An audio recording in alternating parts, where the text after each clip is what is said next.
예수사랑교회 학생부 회원들과 학부형 여러분, 그리고 이 방송을 보시는 여러 성도님들께 하나님의 은혜가 이 고난주간 함께 하시기를 예수 그리스도의 이름으로 축원드립니다. 지금 우리들은 십자가상에서 우리 예수님이 돌아가시면서 하신 말씀, 일곱 말씀, 가상 7언을 지금 특강으로 이어가고 있습니다. 첫날은 첫 번째 말씀인 아버지여 저희를 사하여 주옵소서 자기의 하는 것을 알지 못함이니이다 라는 용서의 삶을 얘기했고, 두 번째 말씀 오늘 내가 나와 함께 나군에 있으리라 하신 이 말씀은 바로 구원의 삶을 말씀하신 것이다 라고 말씀드렸습니다. 그다음 세 번째 말씀은 여자여 보소서 아들이니다 보라 내 어머니라 하면서 사도 요한에게 예수님은 어머니 마리아를 부탁하는 장면이 나옵니다. 이걸 통해서 사랑의 삶에 대한 그런 말씀을 소개했습니다. 오늘은 바로 그 유명한 엘리 엘리 라마 사박다니라는 말씀이죠. 나의 하나님 나의 하나님 어찌하여 나를 버리셨나이까 하는 이 말씀입니다. 이 말씀은 시편 22편 1절 2절에서도 그대로 나오는 말씀이죠. 내 하나님이여 내 하나님이여 어찌 나를 버리셨나이까 어찌 나를 멀리하여 돕지 아니하시오며 내 신음소리를 듣지 아니하시나이까 내 하나님이여 내가 낮에도 부르짖고 밤에도 잠잠하지 아니하오나 응답하지 아니하시나이다 하는 이 말씀을 가지고 여러분에게 소개를 합니다. 아마 시편 22편을 지금 내가 1절 2절을 읽어드렸는데요, 여러분 생소하지 않을 겁니다. 바로 예수님께서 십자가에서 달리실 때 겪으셨던 그대로이기 때문입니다. 1절에서 내 하나님이여 내 하나님이여 어찌 나를 버리셨나이까 라고 말씀하시죠. 예수님께서 겟세마네 동산에서 아버지여 할 수만 있으면 이 잔을 내게서 옮기시옵소서 이렇게 밤이 맞도록 간절하게 기도하셨지만 응답이 없으셨습니다. 그래서 시편 22편 7절 8절에 나를 보는 자는 다 나를 비웃으며 입술을 삐죽거리고 머리를 흔들며 말하되 그가 여호와께 의탁하니 구원하실걸 그를 기뻐하시니 건지실걸 하나이다. 사람들이 예수님께 그렇게 했다는 것입니다. 그래서 14절에 나는 물같이 쏟아졌으며 내 모든 뼈는 어그러졌으며, 다윗의 이 표현은 실제가 아니라 시적인 표현이었습니다. 그 정도로 괴롭다는 것입니다. 그런데 예수님은 십자가에서 그대로 다 겪으셨습니다. 그래서 시편 22편 15절에 내 혀가 입천장에 붙었나이다. 16절에 악한 무리가 나를 둘러 내 수족을 찔렀나이다. 18절 내 겉옷을 나누며 속옷을 제비 뽑나이다. 다 예수님이 그대로 겪으신 일입니다. 그렇습니다. 다윗의 고통은 예수님의 십자가 사건에 대한 예언자적 사건이었던 것입니다. 하나님이 다윗이 고난당하는 것을 잊으신 것도 멀리 계신 것이 아니라 하나님의 뜻을 이루시기 위해서 허락하신 것입니다. 사람들로 하여금 예수님의 십자가 구원 사건이 우연히 일어난 일이 아니라 하나님의 깊은 섭리로 이루어진 것임을 믿게 하기 위해서였습니다. 그래서 다윗이 말할 수 없는 고난을 당하면서도 계속하여 찬송이 터져나오는 것이죠. 바로 이것을 깨닫게 하신 성령님 때문에 찬송이 울려 나올 수 있었던 것입니다. 이것은 추측이 아닙니다. 베드로전서 1장 8절에 보면 여러분은 그리스도를 본 일이 없으면서도 사랑하며, 세 번역 성경입니다. 지금 그를 보지 못하면서도 믿으며 말로 다 표현할 수 없는 즐거움과 영광을 누리면서 기뻐하고 있습니다 라고 했습니다. 여러분 너무나 놀랍지 않습니까? 성령님께서 다윗에게 역사하셔서 고난 중에도 찬송하게 하신 것이라 이 말입니다. 그렇습니다. 성령님 때문에 하나님의 자녀는 이해할 수 없는 고난을 겪으면서도 오히려 하나님을 찬양하고 감사하게 되는 것입니다. 많은 무신론자들은 이유 없는 고난을 당하면 사람들은 다 하나님을 버리고 떠날 것이라고 주장합니다. 그런 이들도 물론 있습니다.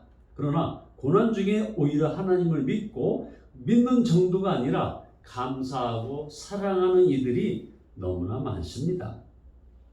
하나님을 믿는 사람들도 병이 듭니다. 사도 바울에게도 육신의 가시가 있었지 않았습니까? 하나님을 의지하는 사람도 사업을 하다가 실패를 할 수 있습니다. 또 가정의 어려움을 겪을 수도 있습니다. 목표했던 학교에 실패할 수도 있습니다. 다른 사람들에게 오해를 받을 수도 있고요. 중상모략을 당해서 괴로울 때도 있는 것입니다.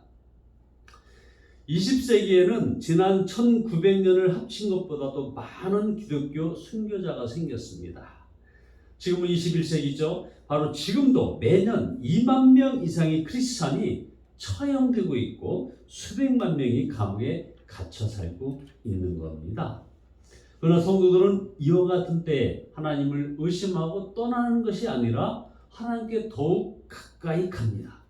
고난 중에 오히려 더욱 믿음이 커지고 감사와 찬양을 드리는 이들이 수도 없이 많다는 겁니다. 왜 그럴까요? 바로 함께 하시는 성령님 때문에 그런 것입니다. 1977년에 중국 공산당이 공식으로 대담한 선언을 했습니다. 우리는 종교가 미신이고 혁명을 지연시키는 것이라고 믿는다. 지금 중국에 소수의 기독교인들이 남아있지만 그들은 모두 늙었다. 이제 그들은 죽을 것이고 그렇게 되면 중국에서 기독교는 끝날 것이다 라고 선포를 했습니다.